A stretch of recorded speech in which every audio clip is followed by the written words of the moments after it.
কি হয়েছে তোমার পায়ে? করেছো কেন? তুমি কোথায় গিয়েছিলে? ওই একটু ঘুরে আসলাম, মর্নিং ওয়াক টক সেরে ফেললাম। ওহ বাবারে, মর্নিং ওয়াক এখানে এসে?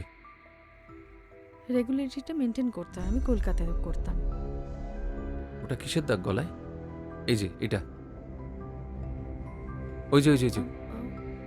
ফরেস্ট এরিয়া, হয়তো পোকা টোকা কামড়েছে কিছু। পোকা দাগ করে দিয়েছে না? বিষটা এখনো ছড়ায়নি বোধহয়, কিন্তু ছড়িয়ে যাবে।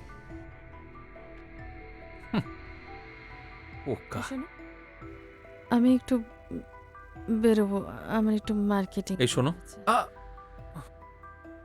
বলছি তুমি এত টাকা কোত্থেকে পাচ্ছ বলো তো? হ্যাঁ, সেটা তোমার না জানলেও চলবে। না জানলে চলবে মানেটা কি? আমি তোমার হাজবেন্ড, জানার অধিকার আছে। হাজবেন্ড? 7 বছর বিয়ে হয়েছে, কোন সুখটা তুমি আমাকে দিয়েছো বলতে পারো? হাজবেন্ড দেখাচ্ছ? ওই তো তোমার ওই চাকরি। আমি আমার নিজের সুখের ব্যবস্থা আমি নিজে করে নিয়েছি। নিজের ব্যবস্থা কোথা থেকে করছো? আমি সে ব্রেকফাস্ট করতে যাবে না? কি হলো, এখানে এসেও মহাভারত চালু করে দিয়েছো? বাহ, খুব সুন্দর। তুই যা, আমরা পরে যাচ্ছি। আচ্ছা হ্যাঁ, বলছি বৌমনি একটু আসবে তো, তোমার সাথে একটু দরকার। কি দরকার আছে? আমি জানি কি দরকার আছে। টাকা চাই। লজ্জা করে না?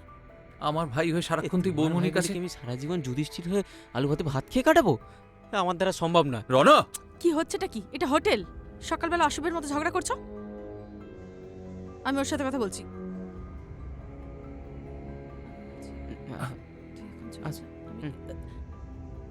এই, তোমার সাহস হয় কি করে না বলে আমার বেগে হাত দিচ্ছ? আমি তোমার হাজবেন্ড, আমি হাত দিতেই পারি। পুরুষত্ব দেখাচ্ছ না? 7 বছরে আমাকে একটা বাচ্চা দিতে পারেনি, লজ্জা করে না? আমার পুরুষ